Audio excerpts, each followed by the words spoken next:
Olá! Um dos fatores mais importantes para o crescimento de um país é a sua dívida pública.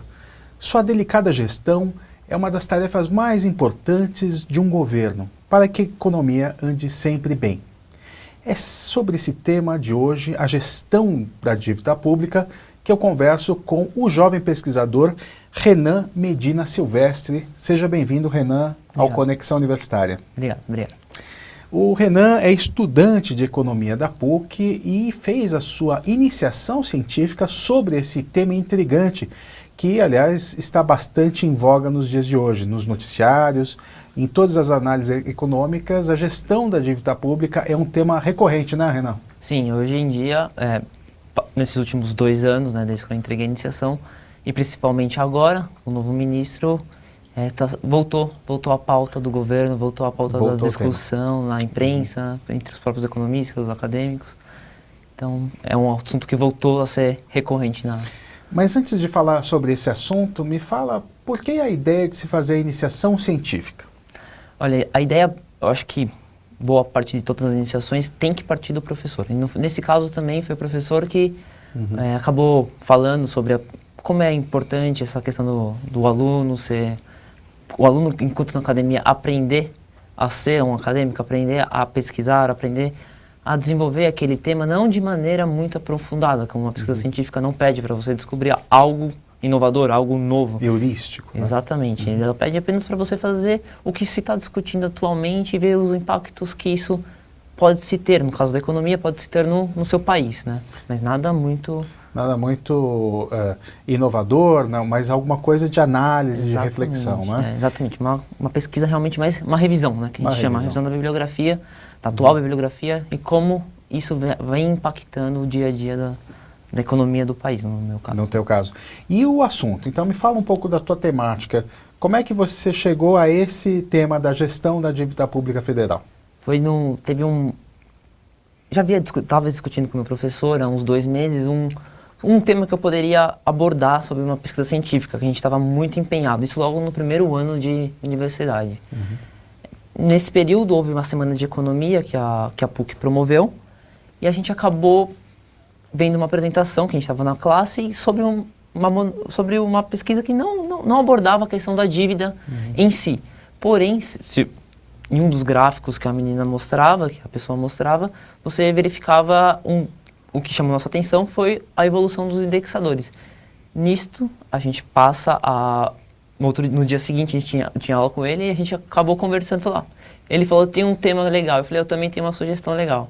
E, por coincidência, acabou... Sim, sincronicidade de pensamentos, exatamente. Ideias. A gente estava na mesma palestra e a pesquisa acabou seguindo o caminho que ambos tinham escolhido. Então, a tua pesquisa é a respeito dos indexadores da dívida pública federal, em que período? A gente pegou, até por uma questão de melhor manuseio dos dados, a gente pegou após a estabilização macroeconômica, que é após o Plano Real, então, a partir de 94, 95, até os 2 primeiros anos da gestão da Dilma, da nossa presidente atual. Entendi.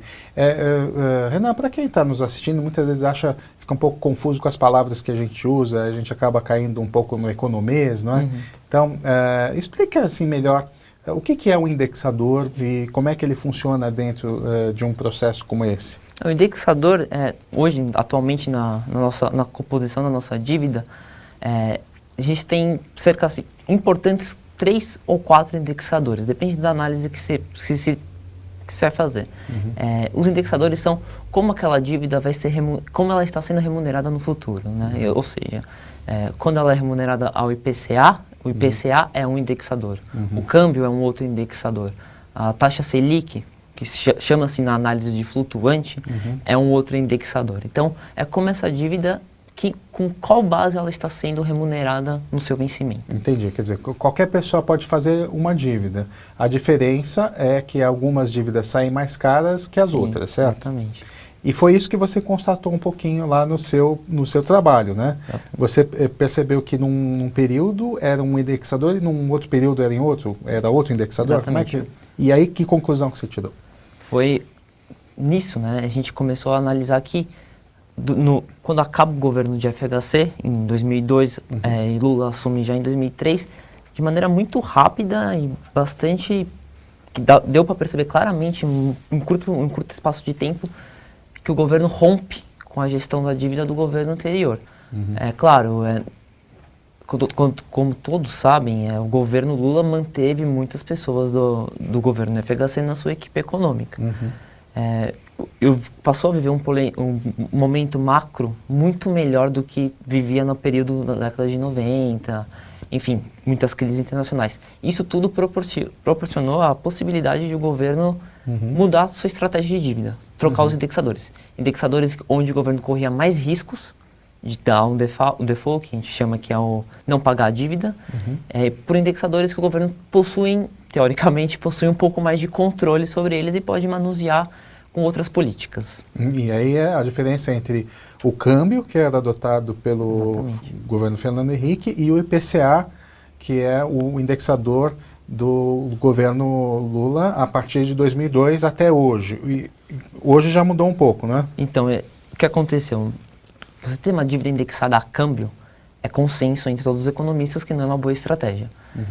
Porém, naquele momento que o Brasil vivia, câmbio controlado, crises internacionais, crise asiática, crise mexicana, crise russa, enfim, muitas crises, o Brasil e essas economias eram economias que o mercado externo via como muito próximas das economias brasileiras, muito parecida, toda aquela dinâmica. Então, uma crise mexicana abalava o Brasil, mesmo as economias não tendo muita ligação, muito comércio, mas enfim, abalava. Então, nisso fica muito mais fácil o governo acabar indexando a sua dívida a câmbio, porque os investidores externos, principalmente, vão pedir. Além disso, o outro agravante é que você tinha um câmbio controlado, que eram as bandas cambiais, todo dia ia variando pouquinhos e pouquinhos determinados pelo governo na canetada. Isso é uma dívida ruim para os economistas. Só que nisso veio a questão do IPCA, veio o regime de metas de inflação e veio uma estabilidade da inflação. Isso pós-Plano Real? Pós-Plano Real. O regime de metas, se não me engano, é de 99 e 2000. Então, final do FHC já. Houve o controle da inflação. Nesse momento que houve o controle da inflação, passou a ter maior credibilidade do mercado internacional, interno, sobre a economia brasileira e sobre a gestão da dívida no Brasil. Aí foi possível que o governo pegasse esse contingente, que era muito grande de câmbio, e trocasse para esse contingente de IPCA. O IPCA, o câmbio, é uma variável incontrolável. Hoje a gente viu atualmente que o câmbio está numa desvalorização muito forte e o governo tentou fazer swaps cambiais que teve pouca efetividade.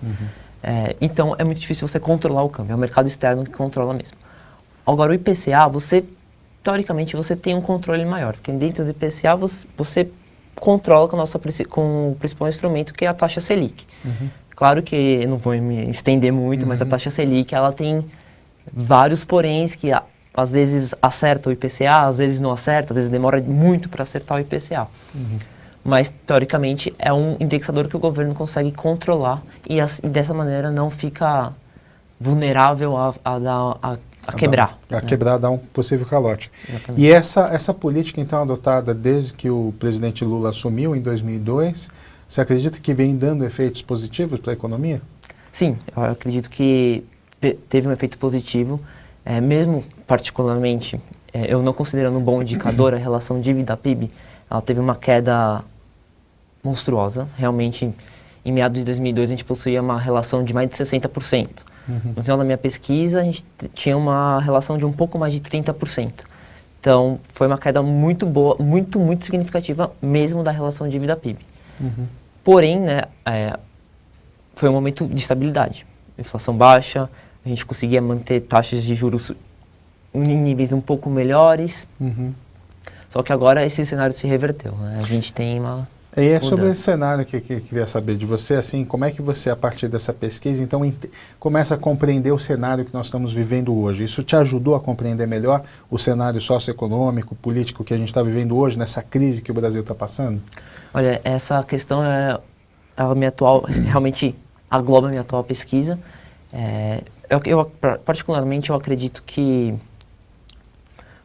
começou a se discutir um pouco de dívida, mas de uma maneira um pouco leviana, né? usando palavras de eleição. Pouco ortodoxas, né? Exatamente. Inclusive, autores ortodoxos, eles não consideram que dívidas acima de 30, em níveis de 30% são dívidas consideráveis. Claro que os ortodoxos vão falar que dívida é ruim, não importa que nível. Mas 30% eles falam, não, tudo bem. Já os heterodoxos falam, tudo bem, pode fazer dívidas sem precedentes, não se preocupe com dívidas. De qualquer maneira, eu acho que hoje o Brasil não possui um nível de endividamento ruim, nem possui uma gestão ruim. O que eu acho que é realmente preocupante para a gente entender este momento é que possuímos uma dívida crescente em IPCA e possuímos uma boa parcela indexada a Selic.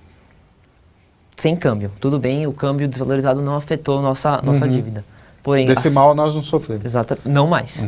Porém, uma Selic em elevação, junto com o IPCA em níveis maiores, provavelmente a gente vai verificar o nível de endividamento vai aumentar.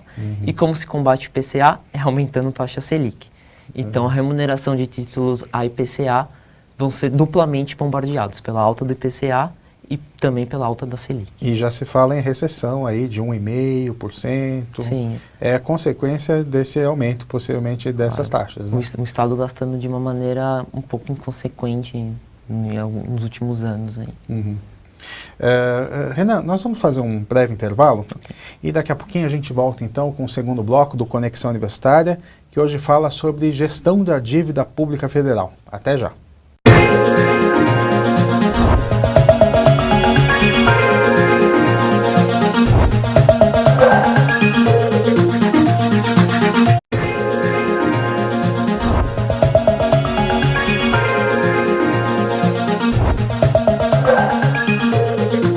Olá, estamos de volta com o segundo bloco do Conexão Universitária, que hoje fala sobre uma pesquisa na área de economia e, em especial, no assunto gestão da dívida pública federal. Para isso, eu estou conversando aqui com um jovem pesquisador, o Renan Medina. Renan, é um prazer estar com você aqui no nosso programa e saber que, apesar da sua pouca idade, você já está preocupado com o futuro, né, que vem por aí, né? E nós estamos vivendo um tempo meio conturbado, né? Nós estamos com uma crise política muito forte, denúncias de corrupção todos os dias, um desespero do governo para tentar passar o pacote de ajuste fiscal, que não passa de jeito nenhum, né? Em relação ao trabalho que você desenvolveu na sua pesquisa e esse cenário que nós estamos vivendo hoje, né, você encontrou alguma relação pela dívida pública com o que nós estamos vivendo hoje em relação a esses aspectos? Eu acho que atualmente a dívida pública ela não chegou ainda na pauta do Congresso, nem especificamente do ministro. Apesar de o ministro ter publicações relacionadas à dívida, essa não é a preocupação atual do governo. O governo está realmente focado no ajuste fiscal, focado no superávit, que tem que fazer esse ano, é obrigação fazer o superávit primário esse ano. Então, a questão da dívida, como eu já comentei, como ela ainda não é algo que prejudica as ações do governo, não engessa o governo, o ministro ainda, e a Ministério da Fazenda não se preocupou em como pode negociar, porque ainda tem bastante margem para essa própria dívida aumentar, ela possui indexadores que são sustentáveis, então é algo que tem um prazo relativamente longo, então é algo que realmente atualmente não preocupa o governo. O foco realmente é no ajuste fiscal, que pode impactar, realmente, se não entrar no Congresso, com certeza vai impactar no futuro, 2 anos, a questão da dívida mesmo. Porque o governo também aumentando as suas taxas, né? Aumentando a taxa Selic, aumentando a taxa de juros, obviamente isso vai impactar no comércio, já está impactando nas vendas, né? A gente está vendo já, está se anunciando já um quadro de recessão bastante forte, né? Exatamente. A Selic, acho que vale a pena sempre ressaltar que ela afeta diretamente os investimentos no setor produtivo, ou seja, né, uma indústria fica mais difícil fazer um empréstimo para comprar uma máquina nova, e isso vai tornar aquela indústria menos produtiva, aquele trabalhador menos produtivo, e vai criando um ciclo vicioso, né? Vai sempre vai ficando isso. Esse produto produzido vai ficar mais caro, atinge a inflação. A inflação é combatida pela Selic, aumenta a Selic e vai criando esse ciclo que é difícil de se sair realmente dele, mas é o nosso principal instrumento, a taxa Selic, então... Renan, a gente estava conversando agora no primeiro bloco a respeito do que te motivou a fazer essa pesquisa, né? E aí você falou que é uma preocupação que você pessoalmente tem com o futuro, né? Como é que você vê o futuro, né? Na sua opinião, como é que está hoje, né, o Brasil e daqui até o final do governo? Faça um prognóstico, né, a partir do que você conhece, pesquisa e tudo que você viu. Olha, sinceramente, eu acho que o governo vem sofrendo, vem sangrando muito no Congresso. Vai ser um ano, esse ano particularmente, acredito que ano que vem vão ser, assim como o próprio governo prevê, vão ser anos difíceis. Não acredito numa retomada do crescimento nem no ano que vem, até porque a China, que é nosso principal, né, nosso principal comprador, nosso principal cliente, passa por momentos difíceis. Se você analisar o PIB chinês nos últimos 5 anos, apesar de crescimentos muito significativos, para eles crescimento de 6% é ruim. Assim como para nós o crescimento de 1% é ruim. E, enfim, você tem uns sinais de melhora nos Estados Unidos. Se eu não me engano, ontem saíram dados da Europa também melhores de investimento e consumo. Você tem talvez esse início, né, de uma trajetória melhor. Porém, né, na América inteira, na Argentina, a gente teve o problema da dívida da Argentina no ano passado. O Chile também está voltando a entrar nos eixos, também teve pontos positivos que foi destacado ontem em alguns órgãos da economia chilena.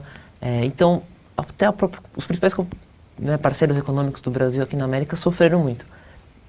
Para piorar, a gente tem uma crise política, uma eleição que foi acirradíssima, que realmente ainda está, né, tá no povo, tá no brasileiro e tá no Congresso, a questão das eleições ainda, da forma que ela aconteceu, da forma do resultado que aconteceu, como ela terminou. Então, nos próximos anos, acredito que serão anos difíceis, mas com perspectivas positivas. Já se fala que esse ano não haverá crescimento, né? Até já está se pensando em crescimento negativo, em recessão, né? E que haveria um crescimento a partir do ano que vem na ordem de 1%, 1,5%, que a economia seria reaquecida no ano que vem, né? Então, não temos nenhuma esperança para 2015, né? 2015 realmente segurar, hora de colocar segurar. os cintos que vai vir turbulência. E nesse momento, para quem trabalha, quem leva uma vida que depende de salário, que vive, né, paga os seus supermercados, suas contas e tal, qual é o conselho que você dá para o consumidor? Particularmente, o que eu faço é que eu não estou expandindo os gastos, né? Aquela questão do consumo necessário. Claro, ir no cinema, todo mundo tem que ir, no parque, uma viagem, não vai matar ninguém, as pessoas precisam viver, precisam ter prazer de viver. Mas gastos supérfluos, viagens supérfluas, Estados Unidos, enfim, esses tipos de gastos que vão comprometer a renda, acho que é bastante complicado realmente para o brasileiro nesse momento pensar em algo que ele não tem certeza se ele vai conseguir arcar no futuro. E as taxas de juros estão muito altas. Recorrer a instituições financeiras talvez não será bons negócios. Bom, o jeito é apertar o cinto e ficar por aqui mesmo, né? Não sair muito... Se contentar com as praias daqui do Brasil. Que são muito boas, muito por bonitas, sinal, né? Claro. Renan, a gente estava falando da tua pesquisa e aqui tem um dado importante que aconteceu no final do ano passado, que essa iniciação científica que você fez foi premiada, né, no 14º Congresso Nacional de Iniciação Científica, né, e você ganhou o seu projeto entre 3.000 projetos do Brasil inteiro, ou mais, talvez, né? Foi premiado e você nem esperava por isso, Não, né? Foi. Como é que foi essa emoção de ter um trabalho como esse, né? Um trabalho de fôlego e tudo que você começou sendo reconhecido publicamente, com premiação? Como é que foi, Leque? Foi... Esse trabalho, ele iniciou já no meu primeiro ano de universidade, então foi mais de um ano trabalhando sobre, muito mais de um ano, eu falo que é muito mais de um ano porque você tem que escrever o projeto, você tem que submeter o seu projeto para aprovação, o seu projeto tem que ser aprovado, então são várias expectativas que vão sendo criadas, né, até o momento que você entrega e ele é aceito. E após isso, ainda você se apresenta, as universidades fazem muitas vezes esses tipos de encontros. Como a PUC fez, e posteriormente acabei participando do 14º Congresso Nacional de Iniciação Científica, onde minha pesquisa saiu vencedora. E foi a melhor pesquisa do Congresso, né? Não foi da categoria, foi a melhor do Congresso inteiro. Acabou ganhando da categoria de Ciências Sociais e a pesquisa, o prêmio especial que eles chamam, que foi dada a pesquisa mais... Esse é um momento de reconhecimento, né? Puxa, até que enfim alguém, né, publicamente, um grupo, um júri reconheceu um esforço que eu tive, noites sem dormir, expectativas, ansiedades e tudo mais. Né? Você acha que por isso vale a pena fazer a pesquisa? Quais outras coisas que vale a pena fazer uma pesquisa como essa que você fez? Olha, acho que o conhecimento que eu tive foi assim, que nenhuma universidade me daria, né? Eu tenho uma visão diferente do que é a dívida hoje, qual que é o comportamento. Eu acho que o mais importante é isso, como se pesquisa, porque quando você vai pesquisar os dados, você fala por onde eu começo, em quem eu confio e como eu faço a análise. Então isso eu acho que é o principal conhecimento e não vale só para estudantes de economia, administração, acho que vale para saúde, como pesquisar, onde procurar. Essas perguntas você teve a ajuda do seu orientador, né, do seu professor orientador, mas como é que você conseguiu achar esse caminho na tua metodologia de pesquisa? Outros trabalhos próximos aos meus, eu via como aqueles autores iam pesquisando, qual que era a abordagem que eles faziam, e eu fui adaptando a abordagem de cada autor à abordagem que eu achava mais correta e para o resultado que eu esperava, ou para o resultado que eu gostaria de chegar. Então eu peguei diversas fontes, sugestões de outros professores, meu orientador, claro, o Rafael, ele me ajudou muito nesse sentido, trabalhar com os dados. Eu acho que esse é um ponto principal do orientador mesmo, te ajuda a trabalhar com os dados que você tem. E você pensa a partir dessa pesquisa, agora no final, no meio do ano que vem, você se forma, vai entregar sua monografia, tem a ver com esse tema? Sim. Conforme eu comentei, a gente tem uma piora do cenário macroeconômico atualmente e eu pretendo fazer uma avaliação de como esse cenário macroeconômico um pouco mais difícil pode afetar a nossa dívida até o final do governo da Dilma. Né? E aí, a partir então desse levantamento é que você vai chegar nessa conclusão, né? Sim, eu já tenho todo o arcabouço bem feito, bem estruturado, precisa ser complementado com alguma coisa mais moderna, mais atual que saiu, mas agora meu foco é fazer uma previsão mesmo, um modelo prospectivo de como vai ser, como deve ser, né, o comportamento da dívida nos próximos anos. E você está com 21 anos, né, na flor da idade acadêmica, né? Qual o conselho que você dá para os jovens pesquisadores que querem também enfim, começar uma iniciação científica, pensam numa vida acadêmica, ou numa pesquisa mais séria? Qual o conselho que você dá para os jovens pesquisadores? Olha, é um ano difícil, mas o aprendizado que você tem, aquele complemento que você tem da sala de aula, assim, não tem como explicar. Realmente, acho que deveria ser matéria obrigatória a iniciação científica. Você aprende muito, você consegue aplicar aquilo que você vê teórico na atualidade do seu país, muitas vezes na atualidade do corpo humano, no caso da saúde. Então, é difícil, é desgastante, como você mesmo comentou, passa-se noites acordados, mas o prazer de nem quando você acaba a entrega, o prazer de você acabar um relatório e você falar, putz, o relatório ficou do jeito que eu queria. Vou enviar esse relatório. É fantástico, é uma sensação muito boa e complementa de uma maneira extremamente satisfatória o que a graduação te permite. Né? Ok, então tudo valeu a pena, né? Nossa, né? E você pensa em continuar, fazer um mestrado, doutorado e tudo? Sim, a partir daí? Inclusive eu estou em economia, especificamente, a gente tem provas específicas para você continuar a graduação, né? Já iniciei estudos de maneira um pouco mais tímida, mas sempre iniciando para chegar no ano que vem e conseguir focar totalmente nessa questão das provas para poder entrar no mestrado e no futuro, mais para frente, no doutorado. Então, boa sorte, né? Obrigado. Bom, eu conversei então hoje com o estudante de economia, Renan Medina. Ele falou um pouco sobre o seu projeto de iniciação científica na área de gestão da dívida pública.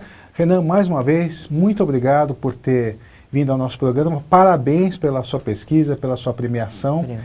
E espero que tudo isso mude, né? Que esse cenário mude aí nos próximos anos e a gente consiga respirar um pouquinho mais aliviado, né? Sim, sim. Obrigado pela oportunidade. Foi muito prazer estar aqui conversando. Okay. Obrigado. Obrigado. O Conexão Universitária, então, fica por aqui. Se você tem uma crítica, sugestão, pode mandar um e-mail para nós no e-mail cnu@cnu.org.br. Até uma próxima edição.